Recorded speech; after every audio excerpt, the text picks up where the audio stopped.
19. சித்தார்த் தன்னை திருமணம் செய்து கொள்ள விருப்பம் இல்லையா என்று அனன்யாவை பார்த்து கேட்டான்.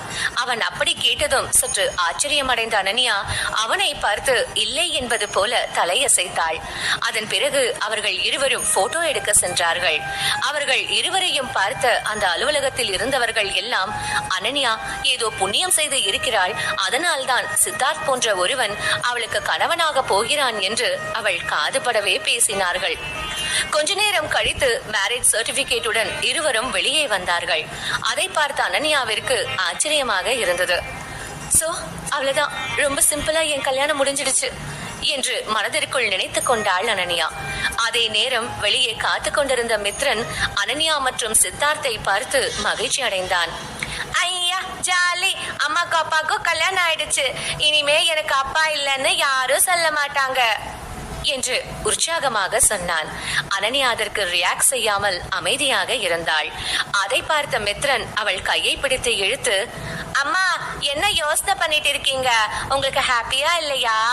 அம்மா நம்மள இனிமே யாரும் கிண்டல் பண்ண மாட்டாங்க, நம்மளும் இனி தனியா இருக்க மாட்டோம், சோ ஹாப்பியா இருங்க என்று சொன்னான். அதை கேட்ட அனன்யா மித்ரனை பார்த்தாள்.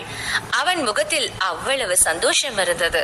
அதை பார்த்தவள் மகிழ்ச்சியில் அவனை அணைத்து முத்தம் கொடுத்தாள். அவர்கள் இருவரையும் மகிழ்ச்சியாக பார்க்க சித்தார்த்திற்கும் மகிழ்ச்சியாக இருந்தது. அவன் தன்னையும் அறியாமல் அனன்யாவின் தலையை வருடி கொடுத்தான்.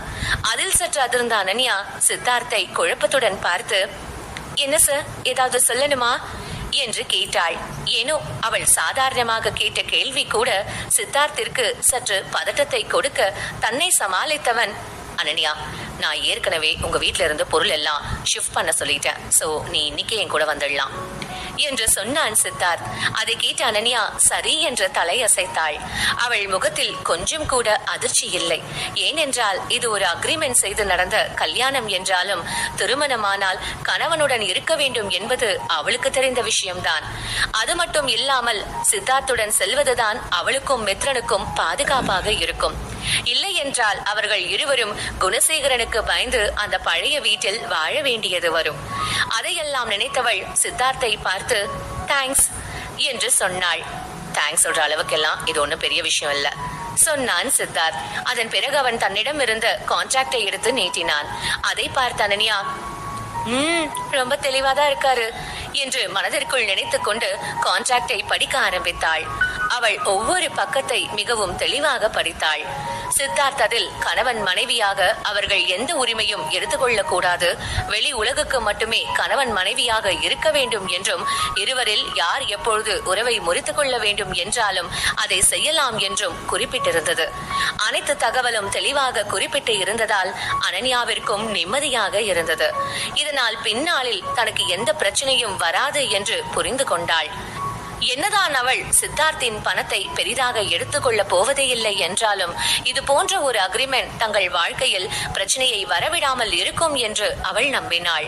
ஒரு முறைக்கு இருமுறை அந்த அக்ரிமெண்டை படித்தவள் சித்தார்த்தை பார்த்து, இதுல எல்லாம் தெளிவாதான் இருக்கு, ஆனாலும் எனக்கு ஒரு டவுட், நம்ம வெளி உலகத்துக்கு மட்டும்தான் புருஷன் பொண்டாட்டின்றதுல நீங்க தெளிவா இருக்கீங்கல்ல என்று கேட்டாள். அதை கேட்ட சித்தார்த், ஆமா நான் தெளிவாதான் இருக்கேன், நீ கவலையே படாத, எனக்குன்னு ஒரு டேஸ்ட் இருக்கு, அதனால நான் உன்னை ஒன்னும் பண்ண மாட்டேன் என்று சொன்னான். அதை கேட்ட அனன்யா அவனை ஆச்சரியமாக பார்க்க அவளை பார்த்தவன் அவள் சொல்வது போல தாங்கள் உடல் ரீதியான உறவில் ஈடுபடக்கூடாது என்பதையும் குறிப்பிட்டான். அதையெல்லாம் பார்த்த அனன்யா சைன் செய்தாள். என்னதான் சைன் செய்தாலும் அவள் மனம், கடவுளே பூச்சிக்கு பயந்து வீட்டை கொளுத்தின கதையா என் கதை ஆயிடக்கூடாது என்று மனதிற்குள் நினைத்துக் கொண்டாள். சித்தார்த் அவளிடம் ஒரு காபி கான்ட்ராக்டை கொடுத்துவிட்டு தன்னிடம் இன்னொன்றை வைத்துக் கொண்டான். அதன் பிறகு அவர்கள் கிளம்பி சென்றார்கள். சித்தார்த் அவளை தன்னுடைய பிரைவேட் பங்களாவான பிருந்தாவனத்திற்கு அழைத்து சென்றான். அந்த பங்களா மிகவும் பெரியதாக இருந்தது. அனன்யாவால் சித்தார்த்திற்கு இவ்வளவு பெரிய பங்களா இருக்கிறது என்று நம்பவே முடியவில்லை. அதுவும் இல்லாமல் அந்த இடம் செக்யூரிட்டியால் மிகவும் பாதுகாக்கப்பட்டிருந்தது. அதை பார்த்த அனன்யா, அட பாவீங்களா, இவர் ஒருத்தருக்கு எதுக்கு இவ்ளோ பெரிய பங்களா? நான் என்னவோ இவர் ஒரு அபார்ட்மெண்ட்ல இருப்பார்னு நினைச்சேன், ஆனா இவர் என்ன இப்படி ஒரு பேலஸ்ல இருக்கு.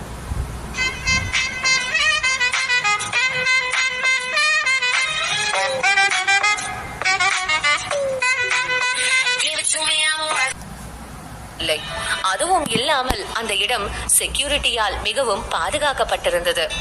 அதை பார்த்த அனன்யா, அட பாவீங்களா, இவர் ஒருத்தருக்கு எதுக்கு இவ்ளோ பெரிய பங்களா? நான் என்னவோ இவர் ஒரு அபார்ட்மெண்ட்ல இருப்பார்னு நினைச்சேன். ஆனா இவர் என்ன இப்படி ஒரு பேலஸ்ல இருக்காரு என்று நினைத்தாள். அந்த பங்களா கடற்கரை பக்கமாக மிகவும் நன்றாக கட்டப்பட்டு இருந்தது. அனன்யா காரில் இருந்து இறங்கியவள் அமைதியாக சித்தார்த்தை பின்தொடர்ந்து நடக்க ஆரம்பித்தாள். அவன் வாசல் அருகே சென்றதும் அவனை அங்கிருந்த வேலையாட்கள் வரவேற்றார்கள். அங்கே சமையல் மற்றும் மற்ற வேலைகள் எல்லாம் பார்க்கும் ஆல் இன் ஆல் செண்பகம் சித்தார்த்தை பார்த்து, தம்பி, இந்த பொண்ணும் பிள்ளையும் யாரு என்று கேட்டார். சொல்ல மறந்துட்டேன், இவங்க தான் உங்க புது மேடம் அண்ட் குட்டி பாஸ் என்று சொன்னான் சித்தார்த். அவன் அப்படி சொன்னதும் அங்கிருந்த வேலைக்காரர்கள் எல்லாம் அதிர்ச்சி அடைந்தார்கள். அதில் அதிகம் அதிர்ச்சி அடைந்தது செண்பகம்தான். அவர் சித்தார்த் சிறுவனாக இருக்கும் போதிலிருந்தே உடன் இருக்கிறார். அப்படி இருந்தும் அவருக்கு சித்தார்த் எப்பொழுது இவ்வளவு பெரிய பிள்ளைக்கு தகப்பன் ஆனான் என்று தெரியவில்லை. அவர் மித்ரனை உற்று நோக்கினார். அவன் பார்க்க சித்தார்த் சிறு வயதில் எப்படி இருந்தானோ அப்படியே இருந்தான். ஏனோ அவருக்கு மிகவும் மகிழ்ச்சியாக இருந்தது. சித்தார்த் தனக்கென்று ஒரு குடும்பத்தை அமைத்துக் கொள்ளாமல் இருப்பது அவனுடைய அம்மா அப்பா மட்டுமல்லாமல் செண்பகத்திற்கும் கவலையாக இருந்தது.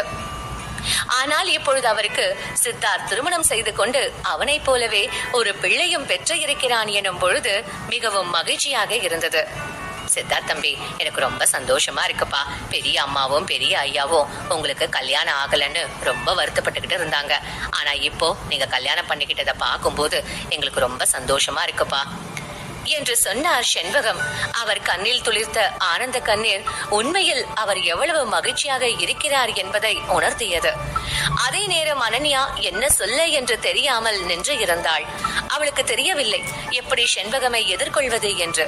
அவர் சித்தார்த் தன்னை இப்படி அறிமுகம் செய்வான் என்று எதிர்பார்க்கவில்லை. அவள் அதை பற்றி யோசித்துக் கொண்டே இருக்க அவளை பார்த்த சித்தார்த், அனன்யா, இவங்க தான் செண்பகம். ரொம்ப வருஷமா இருக்காங்க. எங்க குடும்பத்துல ஒருத்தர் மாதிரி. உனக்கு ஏதாவது அவங்க கிட்ட வேணும்னா நீ தயங்காம கேளு என்று சொன்னான். அதை கேட்ட அனன்யா செண்பகத்தை பார்க்க தன்னுடைய கண்ணீரை துடைத்துக் கொண்டவர், ஆமாமா, உனக்கு என்ன வேணும்னாலும் நீ என்கிட்ட கேளு, நான் உனக்கு பண்ணி தரேன் என்று சொன்னார். அதை கேட்ட அனன்யா தேங்க்ஸ் என்று சொன்னாள். ஆனால் அவள் மனதிற்குள், அடடா, இவங்க வேற ரொம்ப எக்ஸைட் ஆகுறாங்களே, நான் இவங்க கிட்ட எந்த ஹெல்ப்பும் கேட்டு தொந்தரவு பண்ண மாட்டேன் என்று மனதிற்குள் நினைத்து கொண்டாள். அவள் எதையோ யோசிப்பதை பார்த்த செண்பகம் மனதிற்குள், இந்த பொண்ணை பார்த்தா ரொம்ப நல்ல பொண்ணா தெரியுறா, இவங்க 2 பேரும் ரொம்ப வருஷம் நல்லா இருக்கணும் என்று மனதிற்குள் நினைத்தவர் அனன்யாவை அழைத்து கொண்டு சித்தார்த்தின் ரூமை காட்ட அழைத்து சென்றார். அனன்யாவிற்கு அதில் எல்லாம் கொஞ்சம் கூட இஷ்டமில்லை. ஆனால் அவள் எதையும் மறுத்து பேச முடியாத நிலையில் இருந்தாள். அதனால் அவள் அவருடன் அமைதியாக சென்றாள். சித்தார்த்தின் அறை மிகவும் பெரியதாக இருந்தது. அப்பொழுது சித்தார்த்தும் அங்கே வந்தான். அந்த அறை சிம்பிளாக யூரோப்பியன் டிசைனில் இருந்தது. பிளாக் அண்ட் ஒயிட் தீமில் சரியாக சித்தார்த் கேரக்டருக்கு பொருந்தும் வகையில் அந்த அறை இருந்தது. அதை பார்த்த செண்பகம், தம்பி, இத்தனை வருஷம் தனியா இந்த ரூம்ல இருந்தாரு. அவர் இஷ்டப்படி இந்த ரூம் இருந்துச்சு. இப்போ நீங்க வந்திருக்கீங்க சின்னம்மா, சொல்லுங்க, உங்களுக்கு இந்த ரூம்ல ஏதாவது ஆட் பண்ணணுமா? ஏன்னா நீங்க தான் இந்த ரூம்ல இருக்க போறீங்க என்று கேட்டார் செண்பகம். அதை கேட்ட அனன்யா, அடடா, நாங்க பண்ண கல்யாணமே பிரச்சனையிலிருந்து தப்பிக்க சும்மா பண்ண கல்யாணம். இது இவர் ரூம். இதுல நான் என்ன மாத்த முடியும்? இதை நான் எப்படி சொல்லி புரிய வைப்பேன் என்று நினைத்த அனன்யா தடுமாற அவளை பார்த்த சித்தார்த், செண்பகம்மா, உங்க சின்னம்மா இங்கெல்லாம் தங்க மாட்டாங்க. அவங்க கொஞ்ச நாள் கெஸ்ட் ரூம்ல தங்கட்டும். நான் இந்த ரூமை மறுபடியும் டிசைன் பண்ண ஆள் வர சொல்றேன். சோ அவங்க வந்து டிசைன் பண்ணதும் இவங்க இங்க வரலாம் என்று சொன்னான் சித்தார்த். அதை கேட்ட அனன்யாவிற்கு சற்று நிம்மதியாக இருந்தது. சித்தார்த் அவள் பதில் சொல்ல சிரமப்படுவதை பார்த்து பதில் சொன்னானா, இல்லை என்றால் சாதாரணமாக பதில் சொன்னானா என்று எல்லாம் தெரியாது. ஆனால் அது அவளுக்கு உதவியாக இருந்தது. அதே நேரம் அவருக்கும் சித்தார்த் இது போல இருப்பது பிடித்தது. அவர் சித்தார்த் மற்றும் அனன்யாவை ரூமில் விட்டுவிட்டு மித்ரனை அழைத்து வர சென்றார். அவர் அப்படி அழைத்து வரும் போது மித்ரனிடம், குட்டி பையா, உன் பேர் என்ன என்று கேட்டார். என் பேரு மித்ரன் பாட்டி என்று சொன்னான். அவன் தெளிவான பேச்சு செண்பகத்திற்கு மிகவும் பிடித்து போனது. அவர் மிகவும் சந்தோஷமாக மித்ரனுக்கு தயார் செய்து வைத்துள்ள அறைக்கு அழைத்து சென்றார். அதே நேரம் இங்கே அனன்யா மற்றும் சித்தார்த் இருவரும் ரூமில் தனியாக இருந்தார்கள். அனன்யா என்ன சொல்வதென்று தெரியாமல் சித்தார்த்தை பார்க்க அவள் நிலை புரிந்தவன், அனன்யா, எனக்கு ஒரு முக்கியமான மீட்டிங் இருக்கு, சோ நான் அதை அட்டென்ட் பண்ண போறேன். நீங்க இரு, உனக்கு ஏதாவது வேணும்னா கால் பண்ணு, இல்ல போர் அடிக்குதுன்னா உனக்கு பிடிச்சத பண்ணு என்று சொல்லிவிட்டு அங்கிருந்து சென்று விட்டான் சித்தார்த். அவன் சென்றதும் நிம்மதி பெருமூச்சு விட்டாள் அனன்யா. சித்தார்த் என்னதான் அனன்யாவிற்கு உதவி செய்தாலும் அவன் அனன்யாவை முதல் முறை சந்தித்த போது எப்படி நடத்தினானோ அப்படிதான் இப்பொழுதும் நடத்தினான். ஆனால் அதுவும் அனன்யாவிற்கு நல்லது என்றுதான் தோன்றியது. அவள் தேவையில்லாமல் எந்த உணர்வையும் அவன் மீது வளர்த்து கொள்ள விரும்பவில்லை. அவள் கொஞ்சம் நேரத்தில் அந்த இடத்தை சுற்றி பார்க்க ஆரம்பித்தாள். அவளுக்கு நடப்பது எல்லாம் கனவு போல இருந்தது. அவளால் தன்னை சுற்றி நடப்பது எதையும் நம்பவே முடியவில்லை. எப்படி தான் சித்தார்த்தை நம்பி திருமணம் செய்தோம் என்ற கேள்வி அவள் மனதில் ஓடிக்கொண்டே இருந்தது. அதே நேரம் சித்தார்த் இங்கே ஆபீஸிற்கு வந்திருந்தான். அவனுக்கு இன்றைய நாள் என்பது தொடர்ந்து மீட்டிங் உள்ள ஒரு ஹெக்டிக்கான நாள் தான். ஆனாலும் அவன் அதிலும் கொஞ்சம் நேரம் அனன்யாவிற்காக ஒதுக்கி இருந்தான் என்பதுதான் உண்மை. சித்தார்த் தனது கேபினுக்கு வந்தவன் செண்பகம் மித்ரனை பார்த்து எவ்வளவு மகிழ்ச்சி அடைந்தார் என்பதை நினைத்து பார்த்தான். ஒருவேளை தனக்கு ஒரு குழந்தை பிறந்திருந்தால் அது பார்க்க அவனை போலதான் இருந்திருக்குமா என்று அவன் மனம் நினைத்தது. அவன் அதை பற்றி யோசித்துக் கொண்டே இருக்க அங்கே வந்த கார்த்திக், ஹே சித்தார்த், நான் கேள்விப்பட்டது உண்மையா? உனக்கு கல்யாணம் ஆயிடுச்சா என்று கேட்டான். அதை கேட்ட சித்தார்த் ஆச்சரியம் அடைந்தவன், உனக்கு எப்படி தெரியும் என்று கேட்டான். அதை கேட்ட கார்த்திக், என்னோட ஆண்டி சொன்னாங்க. அப்போ உனக்கு உண்மையாவே கல்யாணம் ஆயிடுச்சா என்று கேட்டான். அதை கேட்ட சித்தார்த் கடுப்பானான். கார்த்திக்கின் உறவினர் பெண் ரெஜிஸ்டர் ஆபீஸில் தான் ஒர்க் செய்கிறார். அவருக்கு காசு பேச மிகவும் பிடிக்கும். அதனால்தான் அவர் இதை சொல்லி இருக்கிறார். இதையெல்லாம் யோசித்து சித்தார்த் மண்ட மேல இருந்த கொண்டையம் மறந்துட்டோமே என்று நொந்து கொண்டு கார்த்திகை பார்த்து, இங்க பாரு கார்த்திக், நீ உன் ஆண்டி கிட்ட கால் பண்ணி அவங்க உன்கிட்ட சொன்ன விஷயத்த சீக்கிரட்டா வச்சுக்க சொல்லு என்று சொன்னான். அதை கேட்ட கார்த்திக், அதெல்லாம் நான் சொல்லிட்டேன். சரி, நீ இப்ப எனக்கு சொல்லு, யார் அந்த லக்கி பொண்ணு? இந்த கல்யாணம் எப்படி நடந்துச்சு என்று கேட்டான் கார்த்திக். ஆனால் அவன் பேசுவது எதையும் சித்தார்த் கண்டுகொள்வதாக இல்லை. அவன் பாட்டிற்கு டாக்குமெண்டை பார்த்து கொண்டே இருந்தான். கார்த்திக் சித்தார்த் யாரை திருமணம் செய்து இருப்பான் என்று ஒவ்வொரு நபராக யோசித்தவன் இறுதியாக சித்தார்த்தை பார்த்து, ஹே சித்தார்த், நீ நம்ம நேத்து பார்த்தோமே அந்த பொண்ணு அனன்யா, அவங்களே கல்யாணம் பண்ணி இருக்க என்று கேட்டான். அப்படி அந்த பொண்ணை கல்யாணம் பண்ணேன்னு சொன்னா நீ என்ன பண்ண போற என்று கேட்டான் சித்தார்த்.